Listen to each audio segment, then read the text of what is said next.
Award-winning author and journalist Stuart Nicholson is an acclaimed UK jazz writer with several books on jazz history, several notable biographies, numerous articles in magazines and newspapers, and, as if that's not enough, he used to be a visiting professor and guest lecturer too.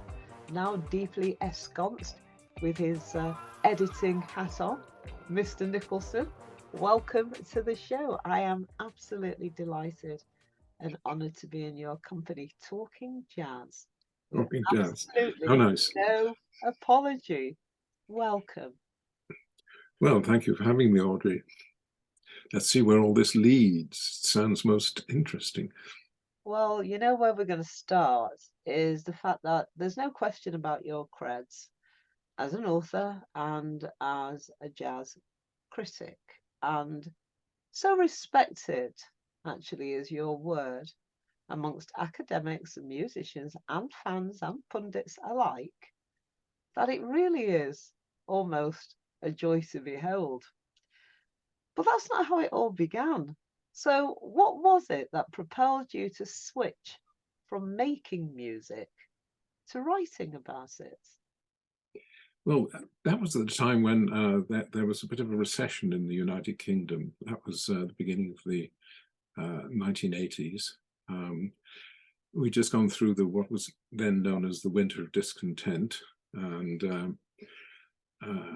employment opportunities were diminishing for the band. They started asking me, can I do a quartet or something like that, when I had, a sort of an 11-piece band with 3 rogue crew and a sound mixer. Thank you. Traveling all over the country. And it was almost in sort of a form of protest, withdrawing my labour, which was very fashionable at the moment, and quite rightly too, against the the sins of the Conservative government. And I started writing I was living in South Wales, which is where I was born, and there's the Welsh national newspaper is called the Western Mail, and I had done their dances, annual dances, their summer dances for, oh crikey, must be about 4 or 5 years, and so pretty well knew the editors and everybody there, because most people want to know, the band leader sort of thing, and have a chat and try and get a sense of your value system and all that kind of thing. And the arts editor said, let me know if you ever feel like writing about, because I know you're very passionate about jazz, aren't you? And I said, yes, indeed. And that's how it started. I started doing various reviews for them, and then it sort of moved on to the Independent, and I started doing reviews for them. Then I wrote a book called Jazz: The Modern Resurgence, which was published at the end of the 1980s, because I was quite fascinated by that decade, because we had, people like Count Basie, Benny Goodwin, all these jazz heroes still walking the earth amongst us. Yes.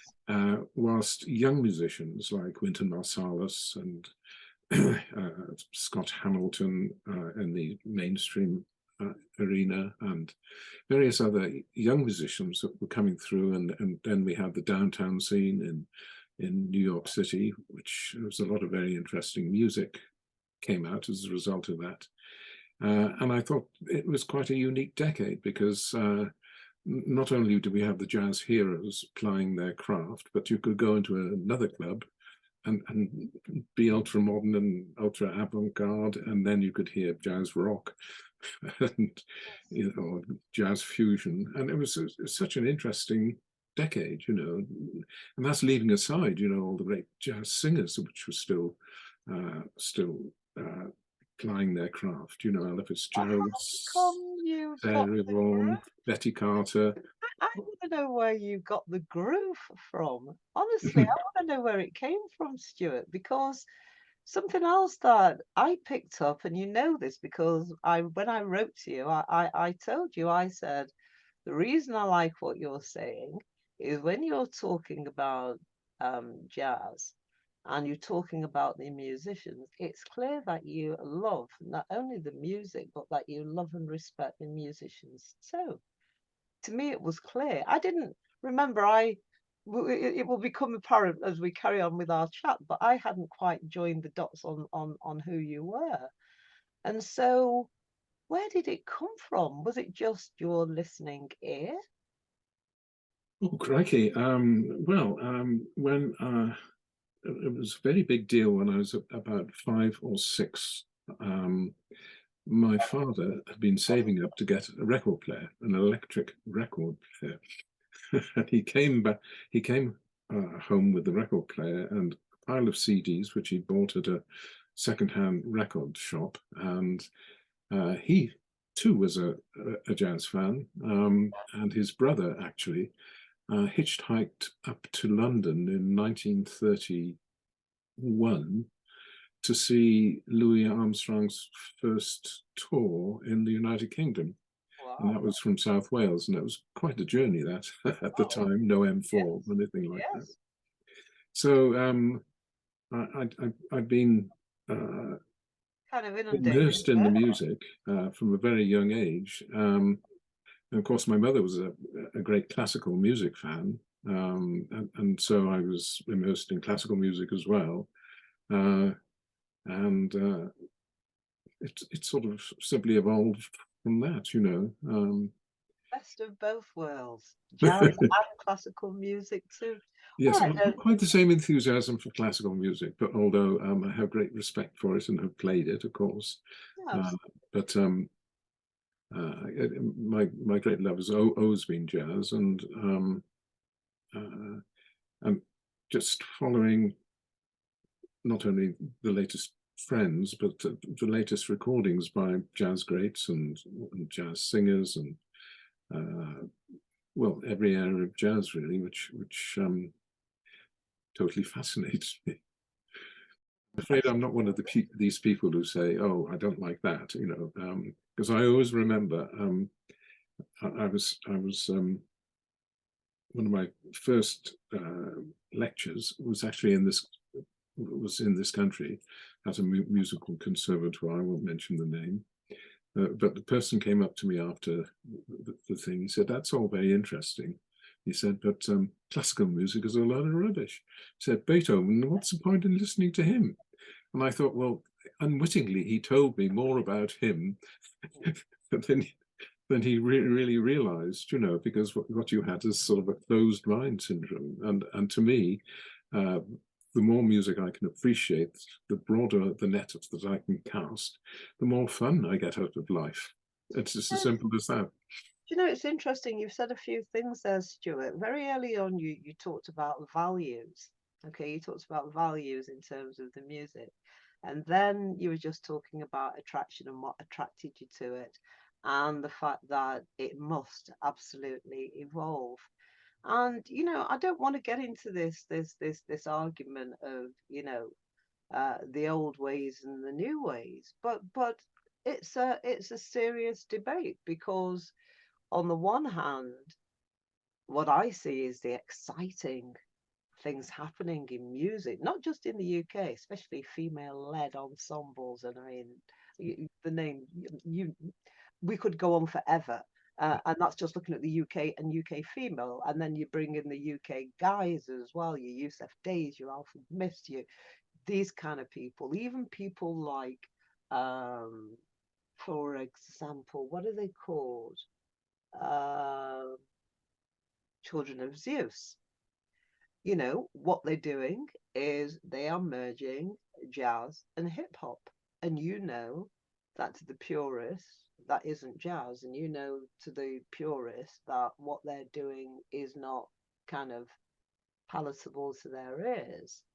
But if the music is to continue as it is, and I believe it's in a really exciting phase now, especially with Afrobeat in as well, and a bit of ragga in Jamaica, is that not a good thing? Can we Well, not? of course it is. The thing is that the music creates its own space in its own time.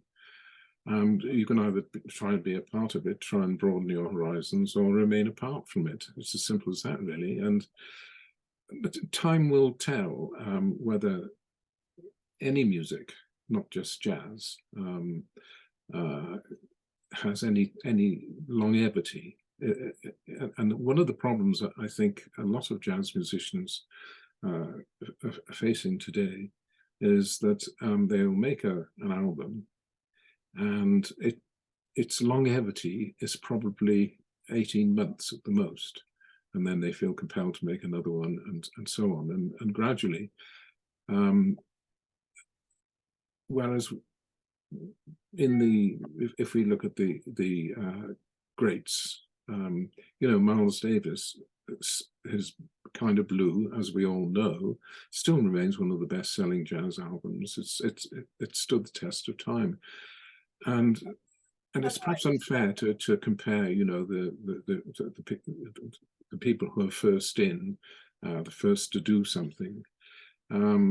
But we are actually entering a sort of era, or have long entered an era from, I guess, about the mid-90s, the virtuosic recapitulation. It's different ways of doing things. And one of the problems which all music has to face, whether it's opera, classical music, rock, pop, they all face this, how if you're in the classical music world and you're a composer, how do you imagine you can be compared and mentioned the same breath as Mozart or Beethoven? And this goes on, and one of the things in rock music, for example, is that musicians were just regurgitating well-known licks. And I think there was a very interesting paper I read that someone had analysed a whole host of contemporary rock solos and referenced them back to the originals, from the 1960s, 1970s. And in a sense, jazz has got that problem, which has been accentuated in a sense by jazz education, dare I say it, because jazz has been broken down into a series of modules for each semester. And basically they are using, for example, John Coltrane as a model to negotiate chord changes. And that is done largely through patterns to get the student able to go through various chord changes and understand how to approach them by using patterns, 1, 2, 3, 5, for example, constituted about 25% of John Coltrane's giant steps, for example. And he used variations of that pattern, whether inverted or sort of extended.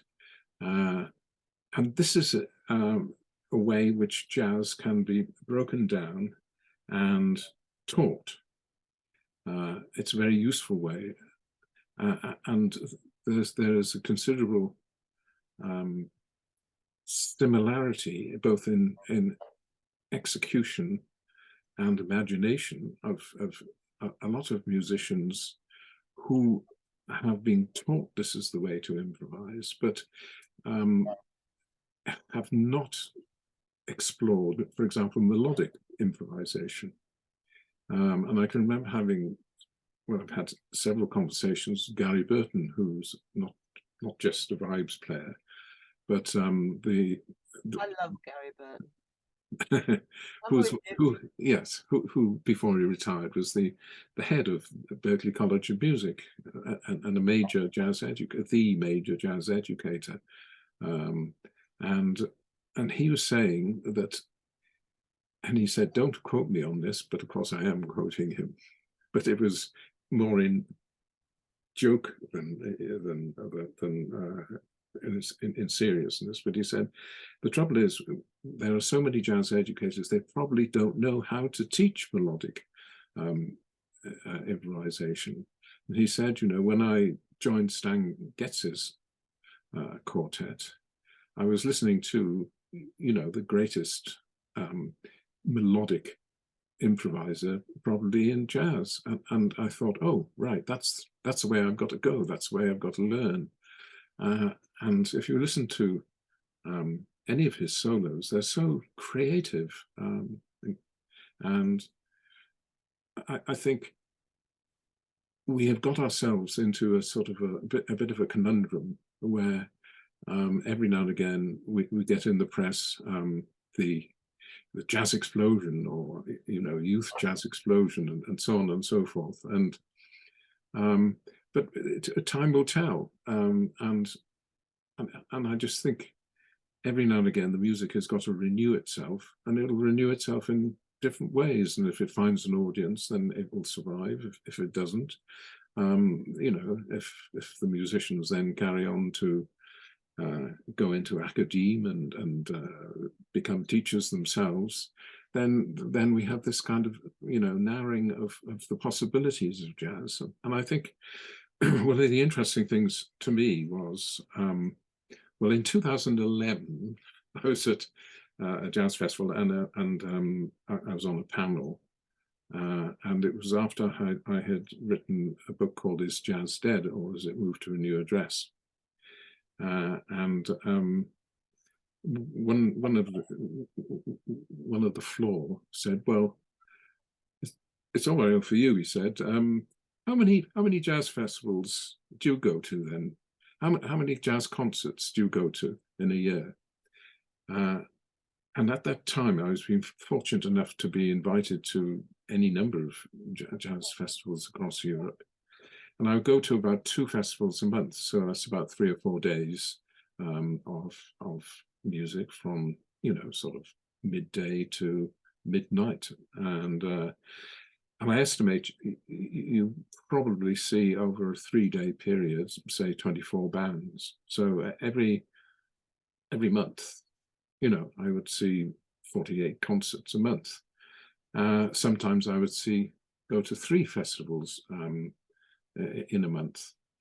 And so that's 576 concerts a year. And over a 10-year period, that's 5,760 concerts. Now, that's not as much as many of my European colleagues in jazz journalism, but it's certainly more than most. And since these festivals were across a wide variety of countries, for example, I was asked to chair the Australian Jazz Awards, for example, down in Melbourne. So they very kindly flew me out. And I was able to experience at firsthand, you know, the Australian jazz scene, and meet various major movers and shakers, and you know, and I think one of the things about one of the most important things is seeing jazz in its own context. So, you know, an LP can tell us so much, but once you see a concert in its socio-cultural context, yes, it can alter meaning, it can enhance meaning. And after about 10 years of this, I began to see a specific trend evolving, and that was thanks to jazz education, because of course it does have its plus points. We can go into the way it's taught slightly differently on the continent, which is another whole study in itself. But what was beginning to emerge was young European jazz musicians were beginning to displace American jazz musicians in the festival circuit. And this was the most unusual thing, because traditionally promoters would build their festival around American names. But all of a sudden, you were getting very talented young European jazz musicians emerging. There was a phrase when Boogie Wesselsdorf from Norway, Esbjørn Svensson from Sweden, began to move up the ratings, and the more I looked into this, or the more music that I absorbed, one was beginning to see a specific trend that jazz in France is different to jazz in Germany. Jazz in Germany is different to jazz in Norway. Jazz in Norway is different to jazz in London. Jazz in London is different to jazz in Italy. Jazz in Italy is different to jazz in Spain, and they all have their specific idiosyncrasies. It's rather like the way that English has become a lingua franca.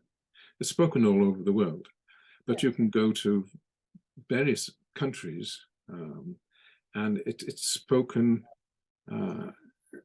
quite interestingly and differently, and they attach different meanings to different words, or put words which we know what they mean, but their precise dictionary definition doesn't fit the context of what they're saying. But it becomes quite delightful to listen to the way that the English language has become a lingua franca, but spoken in many dialects. And this is what has happened in jazz. And that's when I came up with the globalization theory, which is now being taught in several conservatoires across Europe. And that basically is that jazz has globalized. It's from America, crossed boundaries, and it's the first major musical trend to spread its wings around the world via recordings. And recordings would go to various parts of the world, and people would listen to it. Then they would imitate it and begin to get into authentic American jazz. And for years and years, it was widely thought that unless jazz is played in the American style, it would be inauthentic. Well, therein lies a problem, doesn't it? But then we had original thinkers in Norway, and in the 1960s in London, in the United Kingdom.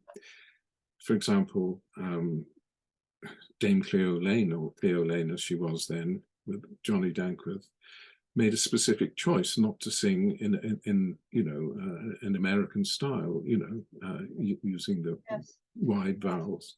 I have to stop you, Stuart. You are, I tell you, you must have mentioned about 30 names there that each deserve investigation in their own right. Dame Cleo Lane, Johnny Dankworth, the point that you made there about specifically about wanting to stay British, which is also something that's common with an awful lot of the, whatever you want to call it, neo soul, neo jazz, kind of jazzy hip hop kind of stuff. That's all about being authentic. It's about speaking in their voice.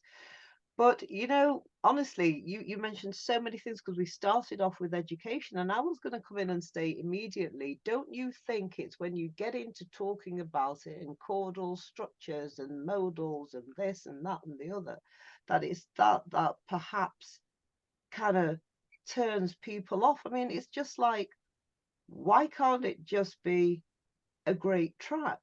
But then I almost took that back, because you continued speaking, and then you talked about form, and you talked about structure, and you talked about various things that had to be in records.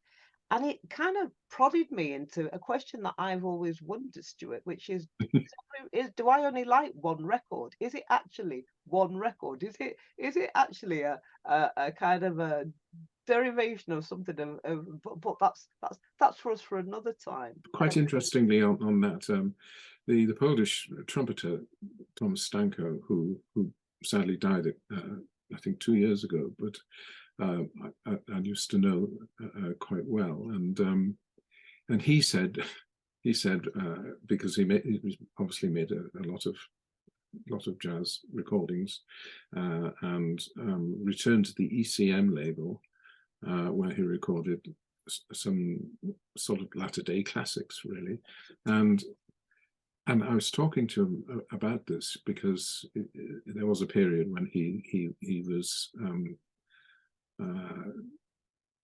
let's not beat about the bush, a drug addict, which for a very sensitive soul like him, trying to play jazz in a communist state, as Poland was before the Berlin Wall came down,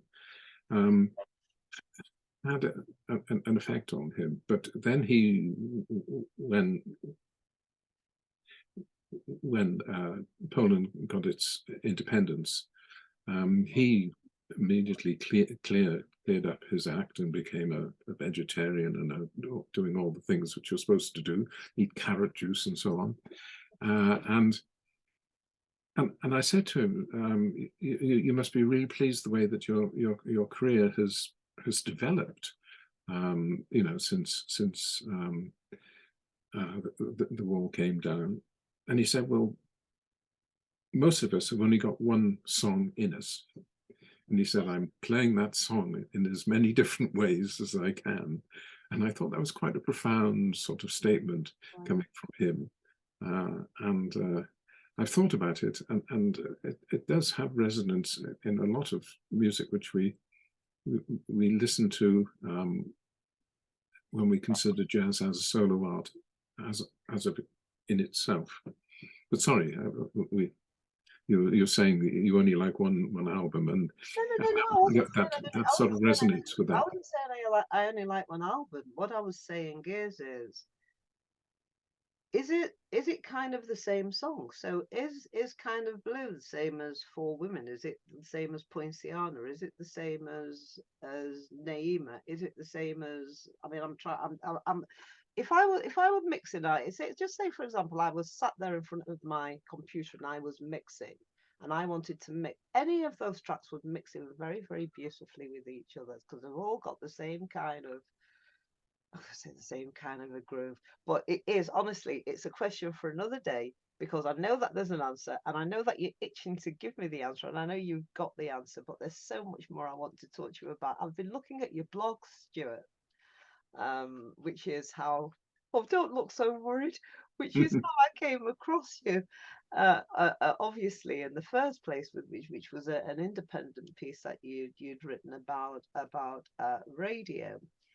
And it also brings me onto your photography as well, because I love Nina Simone, and as I clicked onto your website and went into photography, it was the picture of Nina Simone, and then I went into the blog, which obviously was a wonderful account of her whole life. It was wonderful.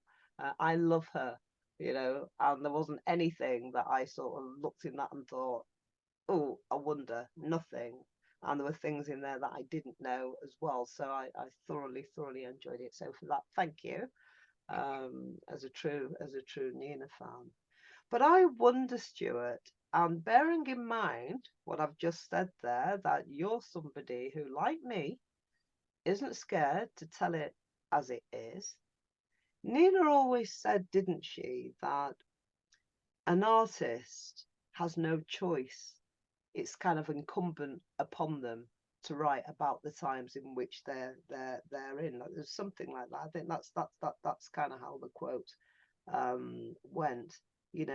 She says something like, you can't help it. What do you think that Nina would be saying now? Oh, cracking! It's impossible to second guess anybody, but Well, and she would probably she would. You know rather a lot about her and the inner Nina Simone, which is yes. I think the one great thing about Nina Simone is how she was an artist denied because of her color, because she wanted to be a classical musician. That's what she was.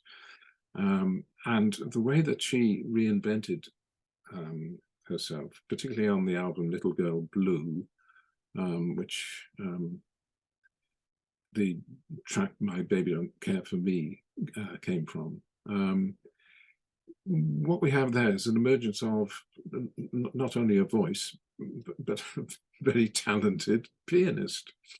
And I think there is a powerful duality at work here, because I always feel that she wanted to play more piano, but people wanted her, because she had just an amazing and moving voice. She became a sort of stand-up, singer, rather than singing more at the piano, which she did in the 70s and part of the 80s. And there's certainly a sense of a talent, I wouldn't say unfulfilled, but not fully fulfilled, in the sense that she expressed a great deal, or experienced, I should say, a great deal of frustration, not only with the jazz business, but obviously the racial situation, which of course still remains horrendous in the United States. And she moved, of course, to Africa, and this to me seems to be symptomatic of an artist who is trying to find peace with herself, and not knowing quite in what direction to turn. And certainly she, like any normal person, would be revolted by people on the right wing of politics, horrible people like Trump, and you wonder how on earth a person like that, or a person like Boris Johnson in this country, can possibly be elected. But they've got elected, and she would probably have burst a blood vessel, because she didn't hold back in what she thought, and we all would feel frustration at a political system which has let this country down, where just 3% of the very rich profit by from the rest of us, really. We are in them and us society, which has been manufactured over this last 12 years, and even established and long-standing conservatives like Max Hastings, for example, who was the editor of the Daily Telegraph, which has been called the voice of the Tory party at prayer. Even he says that this government, the sooner this government stands aside, the better. He said they've led this country to catastrophe. We're a laughing stock abroad, and that was in an interview which I saw in this last couple of days, and so really, when you're confronted with the complete powerlessness which we have of a political system which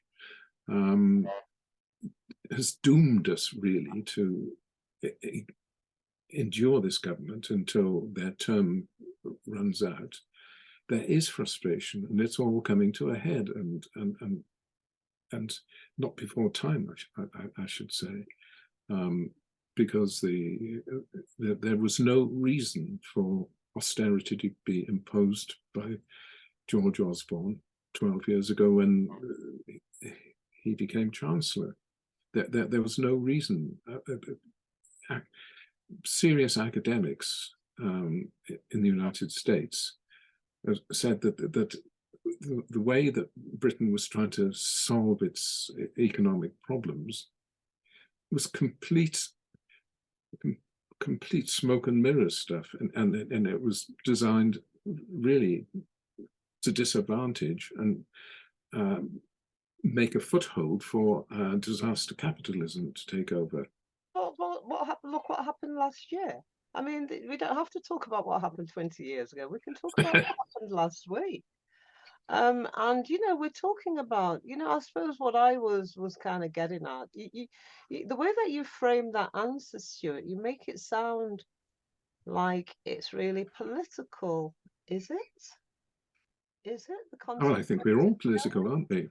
Um, and The because we're all conspiracy of influenced by the jazz. decisions of politicians, and we all have our opinions.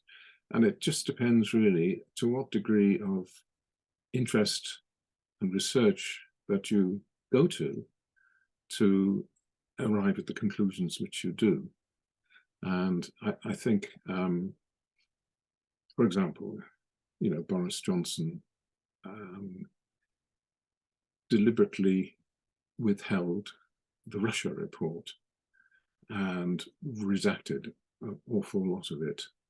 But there was still enough in it, as Dominic Grieve, who was the chair of the political committee which produced it, pointed out that Russian influence is so ingrained in the Conservative Party that it's almost impossible to remove. Now, those are the exact words of the Russia report, which is a cross-party committee tasked with looking into the extent of political influence in this country. And they further came to the alarming conclusion that neither MI5 nor MI6 was tasked with looking into this themselves. And so all this has gone completely under the wire, and it's there in the Russia report. You can, at this moment, you can go on to the internet, ukgov.uk,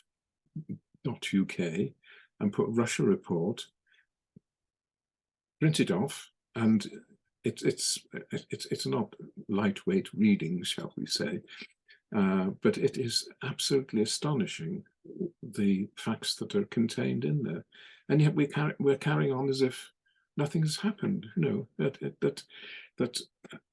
the Conservative government said we have no evidence of Russian interference in the Brexit vote, which is all very well, but that's sophistry, because they made no attempt to find out if there was Russian influence, in the same way that in America there are committees set up to see what the extent of Russian influence was on American democracy after Trump came in.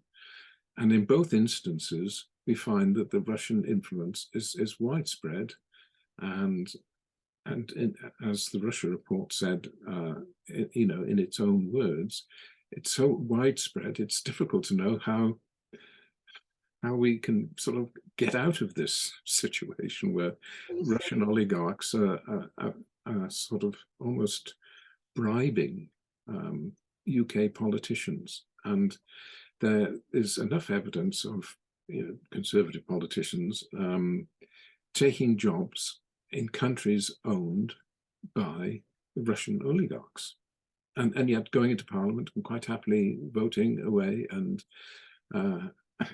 And you wonder to what extent this political influence actually goes. Well, all I was trying to get to really, Stuart, was, obviously we have nobody here from the government to answer any of these claims that you're making, and obviously, they're your point of view, and you're perfectly Well, entitled. no, what I'm citing is the Russia report, and Yeah, I know that. I know that. everyone is free to download it and come to their own conclusions. And I'm sure Dominic Grieve would be, who was the former chair who produced it, would be happy to answer in detail anybody's queries. But we're getting away from jazz. Yes, we are, because what I was asking was what is the relevance to jazz? Because I asked you, what do you think Nina Simone would be saying now, and I think what Nina Simone would be saying is, number one, which is a question that I always ask, which is what you and I are going to come back to next year, which is where are the folk? Because it's a burning question. I've been going to jazz gigs for 30 years, Stuart, and trust me, and I've been presenting over a 20-year period.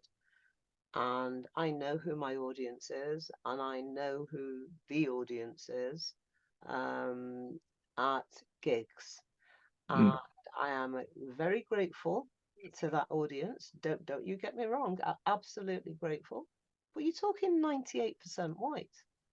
That's what you talk. I've been taking photographs because I want to think. I think it's about time I did a thesis because I think it is. It breaks my heart. Number one, that all black people don't claim it because I claim it. I absolutely want it. There is no way, Stuart. It's like, yes, I will have a bit of that. Thank you very much indeed. I am proud that those people did what they did. I know what they did. I know the part that they played in life and in culture and in society. So I want that. And as a black person living in society where we are today, with all of the, in inverted commas, stuff going on, Stuart, I want that. I'm clinging to that absolutely 100%. That is excellence personified, and it's beauty, and it's courage, and it's danger, and it's anger, and it's truth. And this is, you know, what I think. This is what I feel about jazz. And this is why I say jazz. It's jazz R&B. So I'm very cheeky, you know. I say I play you the very best of the old, the new, the borrowed, and the blues, all in a jazzy vibe, which means is anything, you know. Good King Wenceslas. Well, obviously that's Little Girl Blue. But anyway, seriously, it is that is what I believe is absolutely so very wonderful. Quite right too. But you and I know what the reality of life is for black folk. So I think number one, what Nina might be saying is, where are the folk? Because I know that folk used to come out and watch her. But I think she would be saying, you know, she's still singing, I wish I knew how it would be to be free. It's the same song, Stuart. It's the same song. Yes. I think you have a point there. As I say, it's impossible to second guess, but you know, she was politically motivated, and quite right too, through the very horrendous goings on in the civil rights struggles, and the sad thing is, we've still got a 21st century of 20th century problems, and you know, and society doesn't look as if it's learning. History is doomed to repeat itself, simply because people don't seem to be interested in learning from what has gone on to help improve other people's lives. It's always about the self, and this is you know, a perennial problem of our capitalist society. Yes, but not for you. And that's the point. You are telling other people about it. You really are sharing that joy and that beauty, Stuart. And you know, I kind of wonder. I mean, I get it because I'm into the groove, and I hear what you hear. But why don't black people support jazz? Why? Why don't they dig jazz? Well, I've got no answer to that. And why don't more white people engage with jazz? Well, the answer is they do. I go to these gigs, and honestly, I am excited. And you're not talking about an old group audience. You're talking about an average sort of 30-somethings. They're there. They're cutting out. They've got the vibe. They're into the groove. They're getting it. They're into the music. You know, they're kind of this, you know, an immersive experience. You and I, Stuart, would call it going to a gig, but this immersive experience. But they are absolutely into it, and I love them because of it, because I want our music to thrive. I want it to grow. I want it to carry on. You know, but life is difficult. Life is different.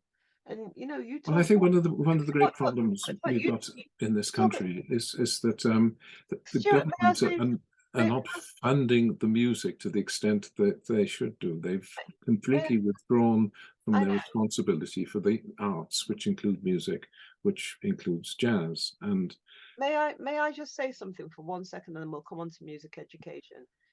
You talked about Nina Simone being courageous, okay? You talked about her being courageous in terms of speaking out, and obviously, we could, we would need another program to look at, about another 6 programs to look at the things that you and I have touched on today. But you doing what you did, and you doing what you do, Stuart, and with the love and care that you do it, I think is courageous. I think it's an expression of love. You are an educator, but I don't think you're an educator because you think you know it all. I think you're an education because you love it. Um, and it's important, and it's important that it continues. So there you go. There's another round of applause for you. I mean, I'm not wrong, am I?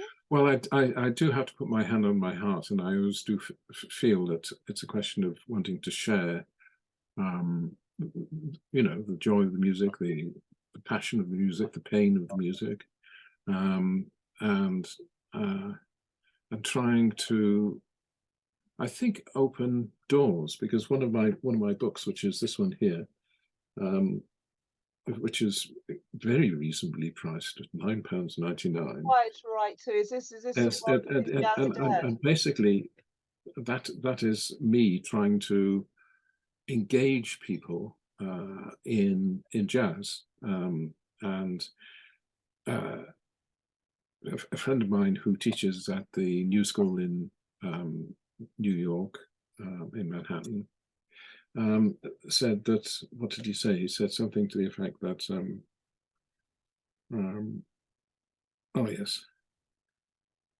the text is enlightened and enlightening enough to make experienced jazz fans listen with fresh ears, and that's what I was trying to do, trying to open doors not just to people who want to get into jazz, and this is my little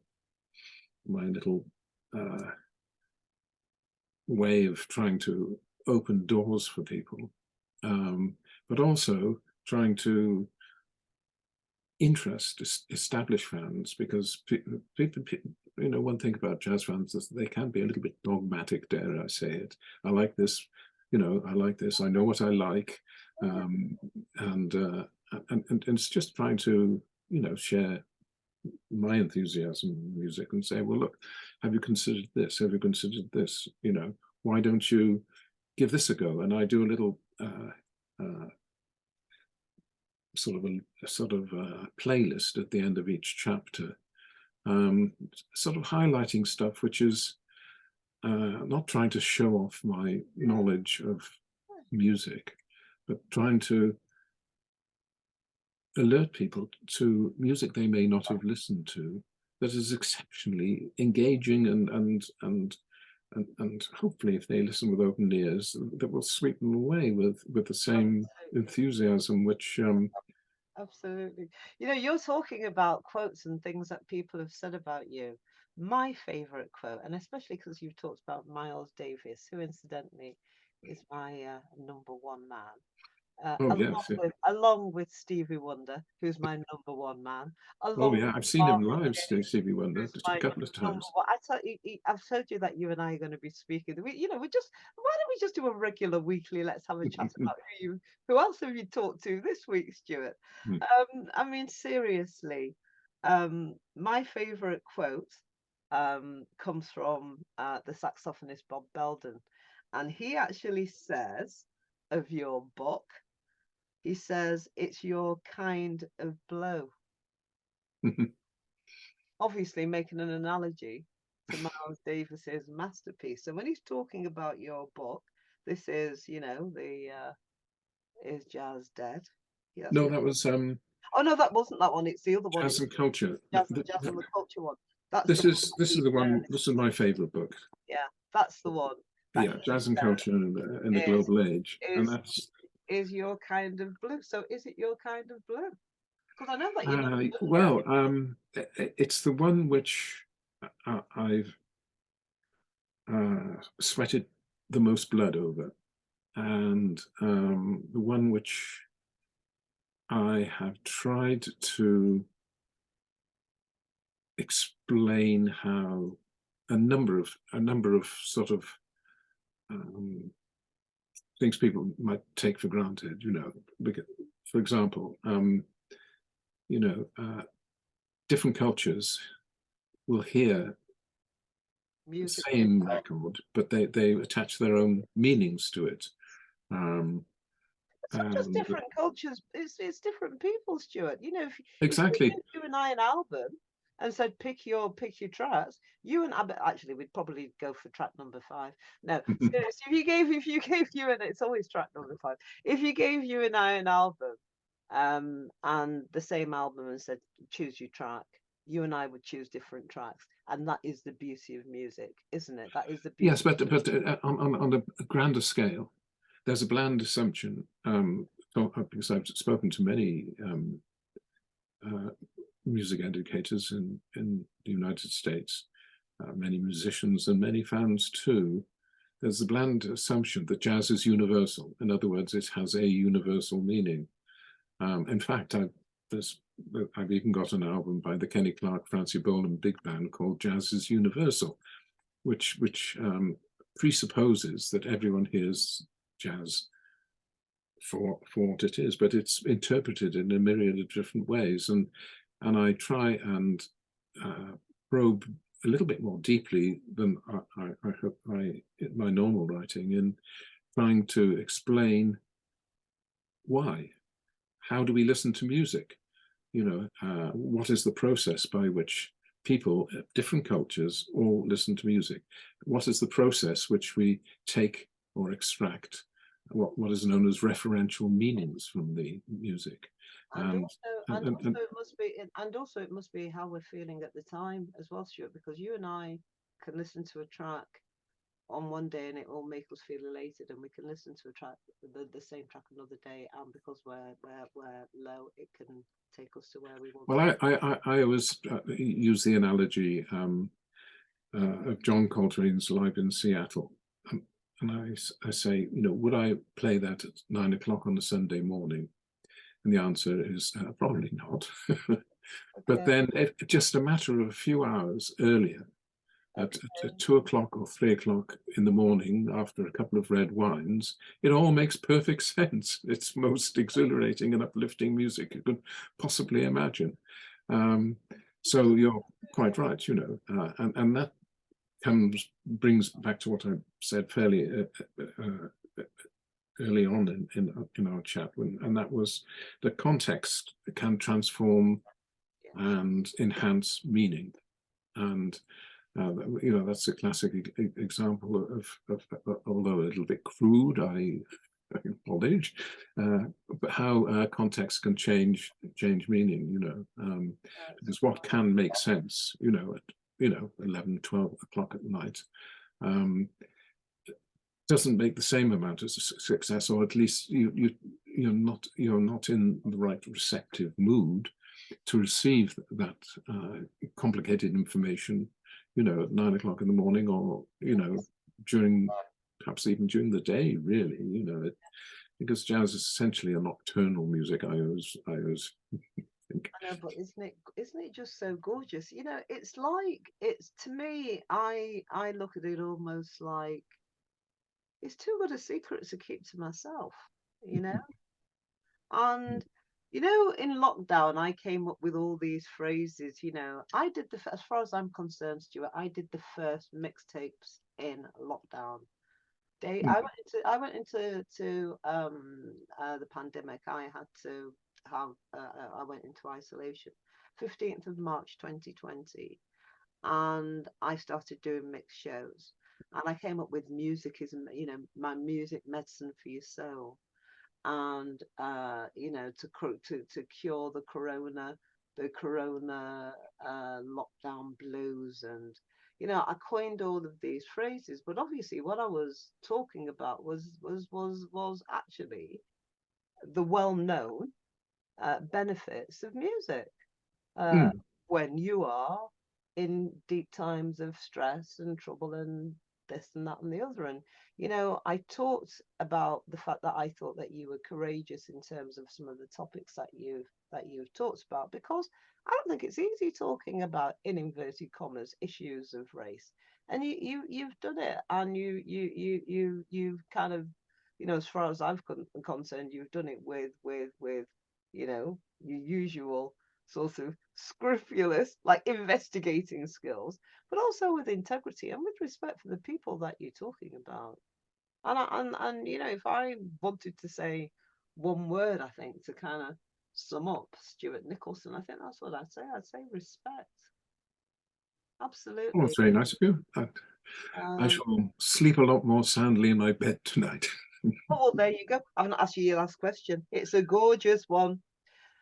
Obviously, you've written about everybody, you've met millions of people, you've got thousands of photographs, your life has been ensconced in this heady, gorgeous world of jazz. I'm going to ask you a killer question. Oh, look at it. What song do you wish you could have written? If you could have had the ability for anything, what song? I would say Mozart's Piano Concerto in A major, Because or C major, sorry. Mozart's Piano Concerto in C major, because it is one of the most beautiful pieces. The slow movement is one of the most beautiful pieces of music, one of the most beautiful melodies. And the extraordinary thing is that it opens with a C major triad, C, E, G. And which I to can the remember talking to uninitiated, Keith just to, Jarrett, who was about to no, was but performing. Stuart, you have to say to the uninitiated what that means. CEG. What does that mean? Oh well, the scale of C. Ah, The scale of C starts on C and ends on C, and it has 12 tones. But the triad, or the chord, the basic tonality of the scale of C, is derived from the notes C, E, and G. And that sets the emotional climate in which we understand the key of C. The key of C minor would be C, E flat, G.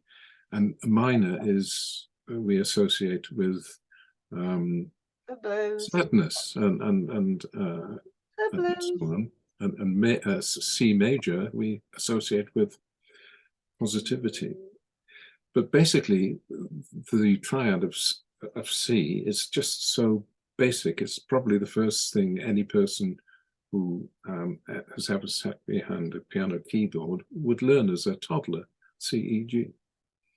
And I can remember talking to Keith Jarrett, who was working on this because he was about to give a performance with a Philharmonic Orchestra in America.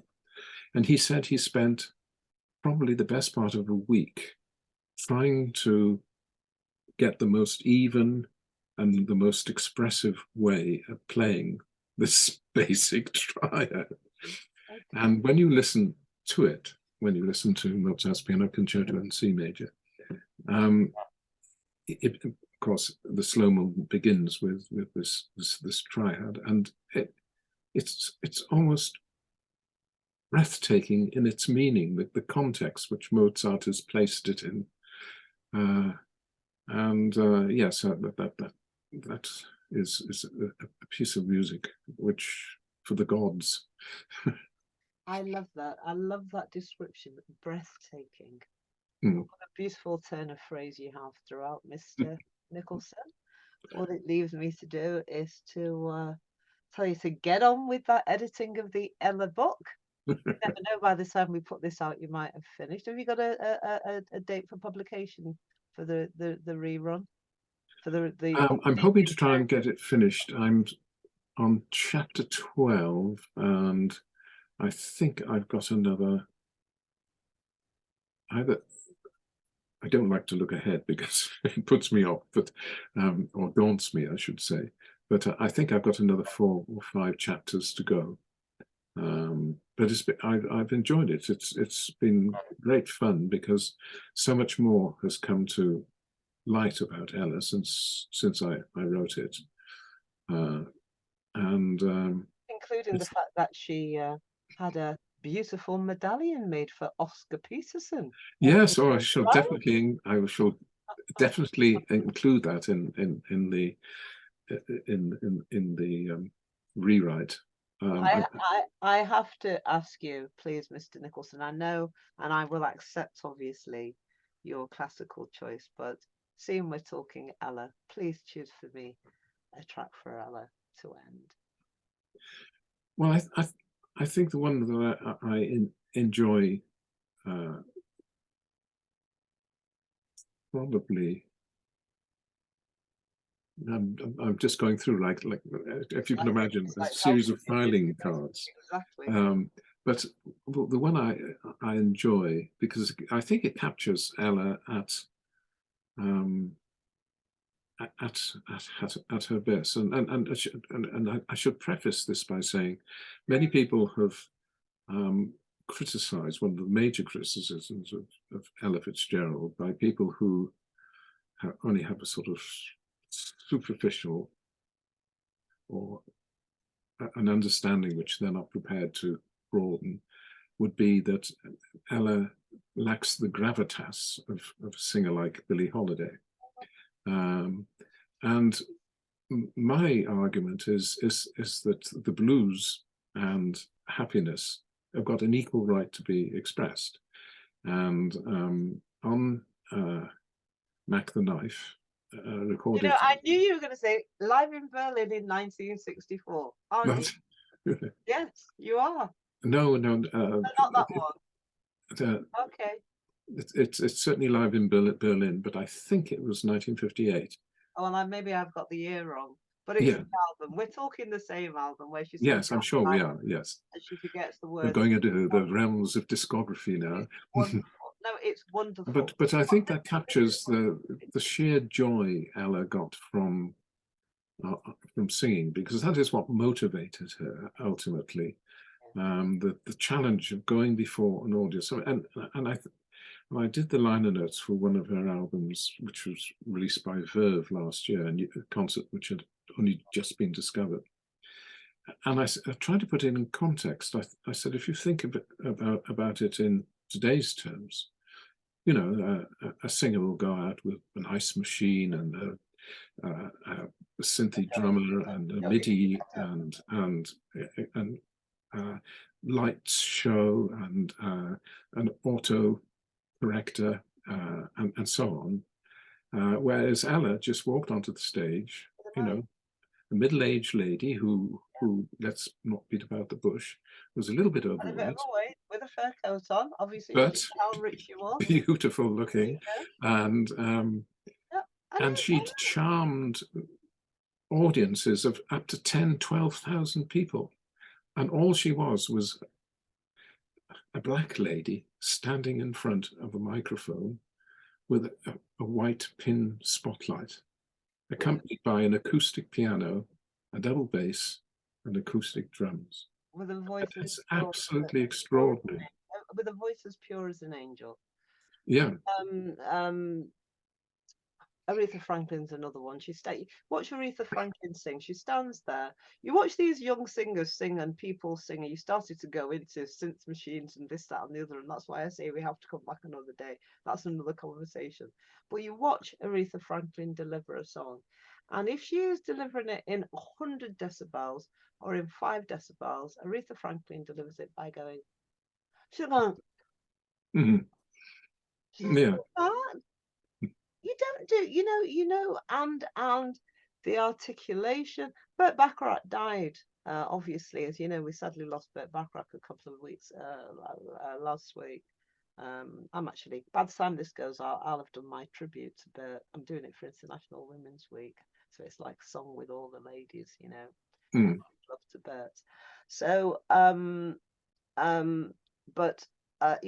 Sadly, Burt, we lost Burt Bacharach last week. But again, you know, people were then talking about how important it was, the art of composition, the popular song, you know, it was somehow dismissed. And actually, what Burt Bacharach with his mate, you know, Hal David and Carol Bayer Sager, and what they did, the music that was being created, was actually really, really important music. It wasn't just like pop, you know, it was the end of an era. He was this, they said that he was the last of the few remaining great people who were not performers, but who were composers. Mind you, I have got him singing. I'm ending with a beautiful medley with him singing Close to You with Barbara Streisand. Now, I All think right, yes. I should check it out. I'll send you the link, actually. It's on YouTube. It is.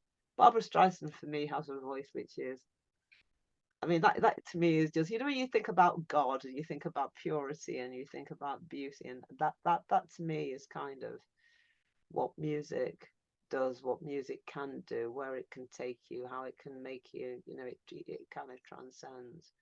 Yeah, I of course she got very glossy as time went on. Yes, But one of her first albums was she was recorded live, and she sang a tune called Stony End, and on that she is just remarkable.